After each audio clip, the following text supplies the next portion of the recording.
You do your research and you think that you know everything that you need to know. But trust me, when you embark on the journey, you get your install, you start really bucking up on some situations on this journey that you think, maybe I should have dug a little bit deeper.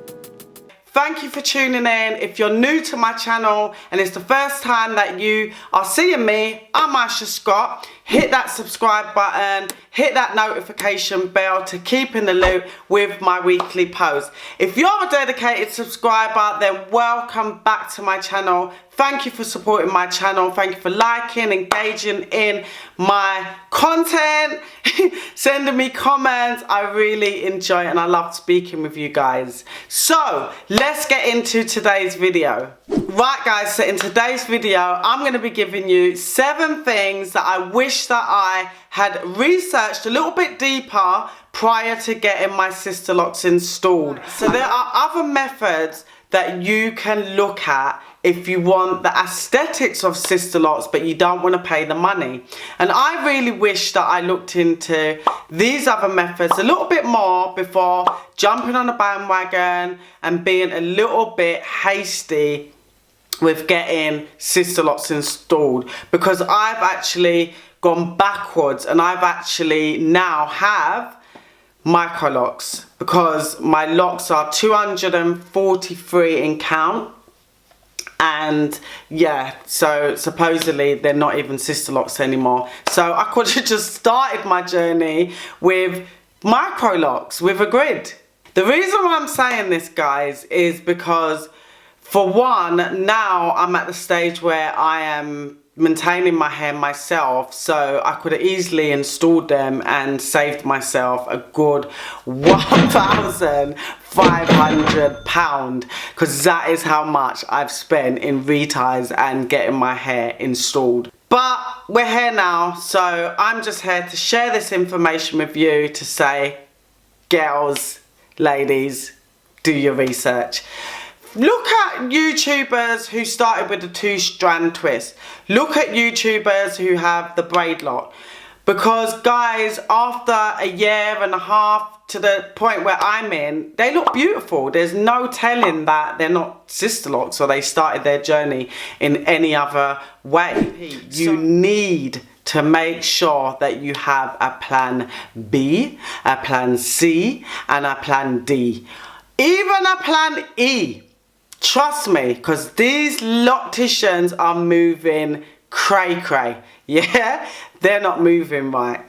When it comes to locticians, no matter how much you do your research, you could be in tune with the energy and the vibe, because they think they have the power, yeah, they can switch on you at any given time. Like, I was so just in la lands when it came to locticians. I had my loctician, I thought this girl is cool, like this is gonna be my ride or die stylist till when I decide to cut my locks off or whatever the situation. But I thought, yeah, this is it. And I didn't even look at another loctician or anybody else. So I just had the one woman, and when she let me down, I was freaked. The way some of these locticians are moving out here, it scares me. Yeah, like upping their prices randomly,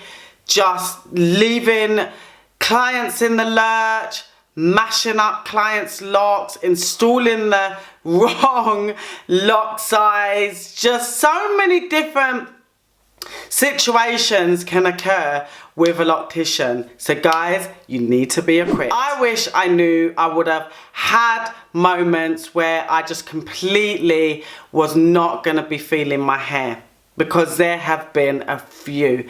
There have been a few times when I've looked at my hair and I thought, what the hell have you put into your head? Like, what is this?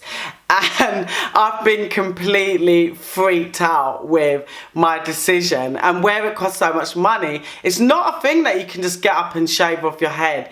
It's just not. Even in the initial stages, you start thinking to yourself, like, are these beautiful? Like, do they make me look good? Like, did I make the right decision? Because you're so conformed to having that slick hair, that just, you know, just that neat look all the time. So I think when you get locks, it is a thing where you have to really, like, they have to grow on you, and you have to be like, all right, is this like a look that I'm going for? Like, is this gonna fit into my lifestyle?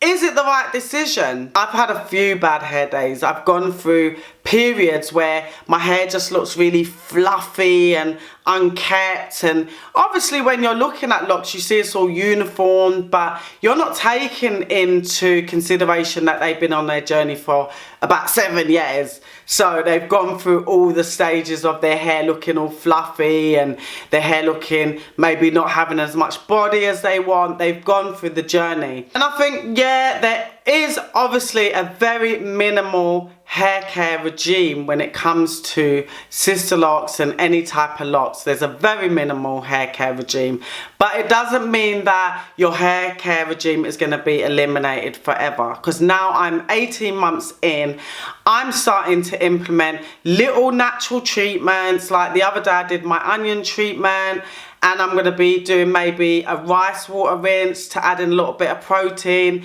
because I think some hair needs it. So guys, you're going to have bad hair days. Another thing, guys, I wish that I was warned about was that the type of hair that I have wasn't going to be the type of hair that was going to lock quickly. I'm 18 months into my journey, and literally my ends of my hair, I'll come and show you. Let me look in the viewer. So my ends of my hair are starting to unravel. So they look like they're locked.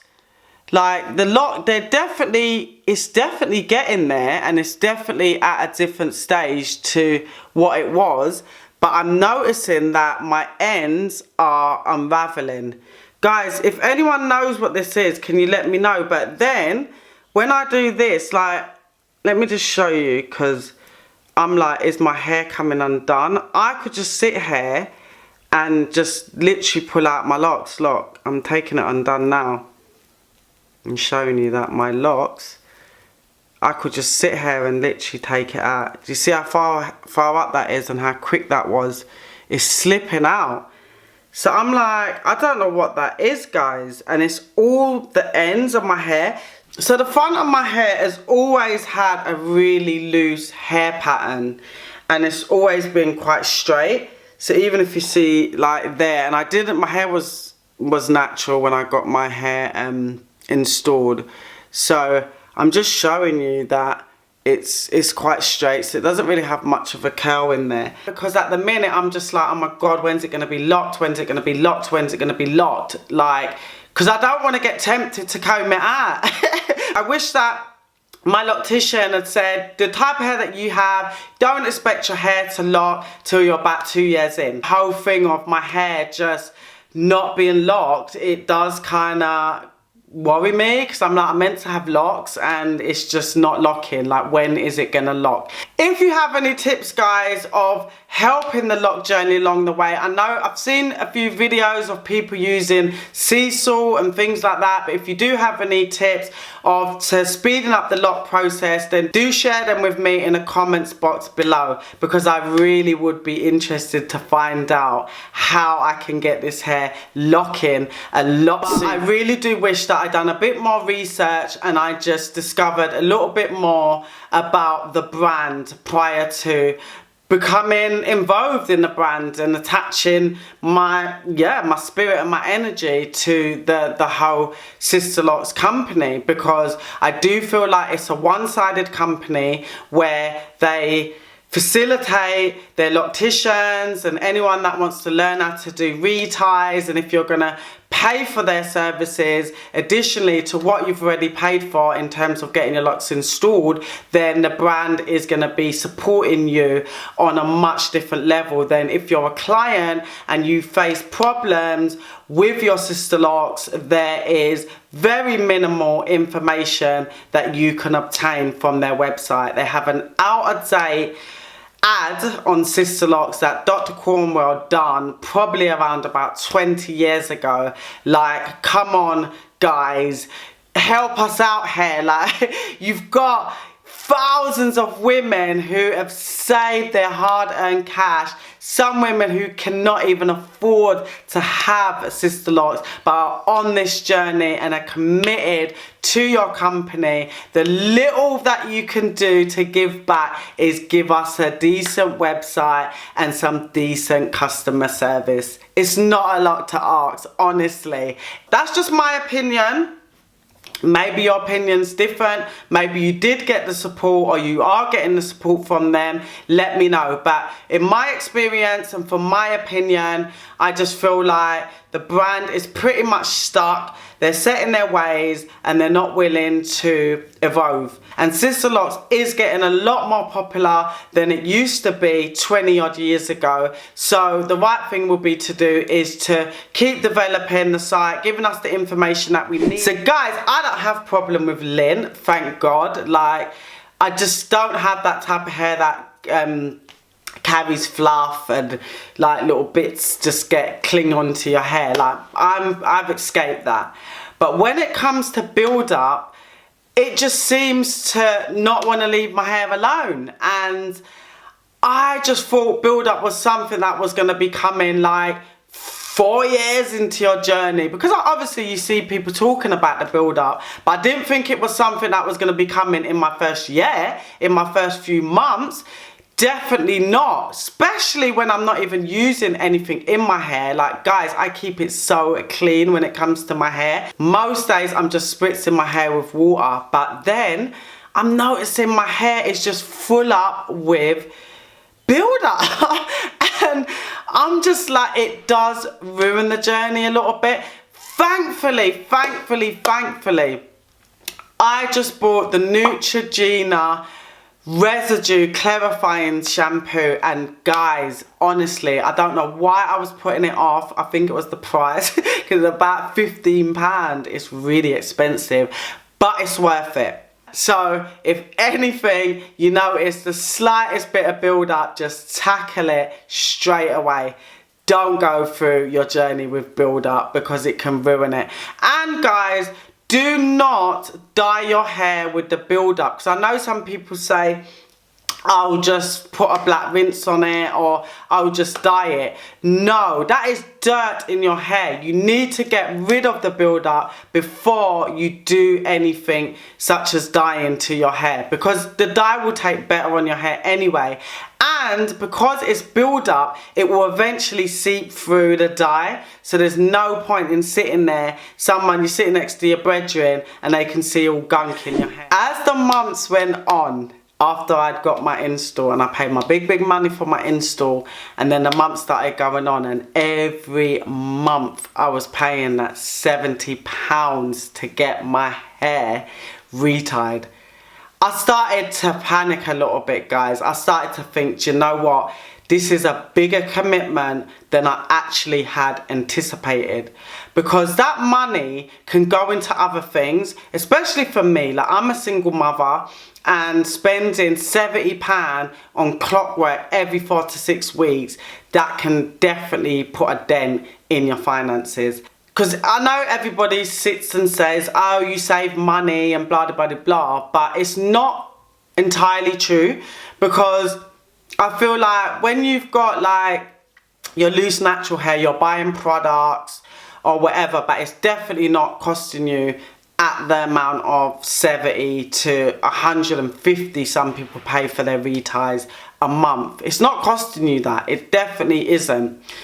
It's costing you a few quid here and there, and most of the time you get a good quantity of the product that you're buying, so it can last you a good few months. And I'm not fronting, I'm not rich. yeah, yet. But I'm not rich out here. But when I started to look at it as I was in it, so when I was getting my install done, I thought, oh, that's a minor, £70 a month. But when I was in it and the weeks started going by and I started adding up the money and I started thinking, rah, like I'm on like £1,500 now that I've spent on my hair in less than a year. When you start to put into perspective like that, you think, do you know what, this is money that I could be investing elsewhere. I'm not saying like your hair's not worth it and it's not an investment, but my advice on that is learn how to retie your hair and save your P. You could lose your job. You might want to go on a holiday. Like, I started thinking that's a holiday for me and my kids. Like, I could go to the Maldives with that money if I had the independence to do my hair myself. That's why it was so important for me to do my reties.